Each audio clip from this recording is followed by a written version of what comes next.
నంద్యాల జిల్లా ప్రముఖ పుణ్యక్షేత్రం శ్రీశైలం ముక్కంటి మల్లన్న ఆలయానికి పెరిగిన భక్తుల రద్దీ వేసవి సెలవులు కావడం, పైగా సోమవారం శివునికి ఎంతో ప్రీతికరమైన రోజు కావడంతో స్వామి అమ్మవార్లకు దర్శనానికి భారీగా వచ్చిన భక్తులు శ్రీశైలం క్షేత్రం అంతా భక్తజనంతో సందడి వాతావరణం నెలకొంది. భక్తులు వేకువజామున నుండే పాతాళ గంగలో పుణ్యస్నానాలు ఆచరించి శ్రీ బ్రహ్మరాంబ మల్లికార్జున స్వామి అమ్మవార్ల దర్శనార్థమై క్యూ లైన్స్ లో దర్శన కంపార్ట్మెంట్లలో బార్లు తీరారు. స్వామి అమ్మవార్ల దర్శనానికి సుమారు 3 గంటల సమయం పడుతుంది. మరోపక్క భక్తులు రద్దీ దృష్ట్యా శని ఆది సోమవారాల్లో ఆర్జిత అభిషేకాలు, కుంకుమార్చన నిలుపుదల చేశారు.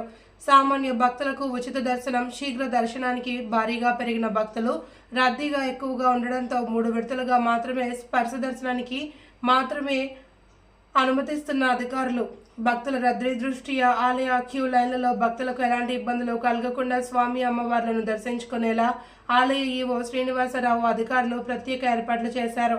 దర్శనార్థమై క్యూ లైన్లో కంపార్ట్మెంట్లలో ఉన్న భక్తులకు ఎప్పటికప్పుడు అల్పాహారం, బిస్కెట్లు, మంచినీరు అందిస్తున్నామని దేవస్థానం ఈవో శ్రీనివాసరావు తెలిపారు.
Sonra yanında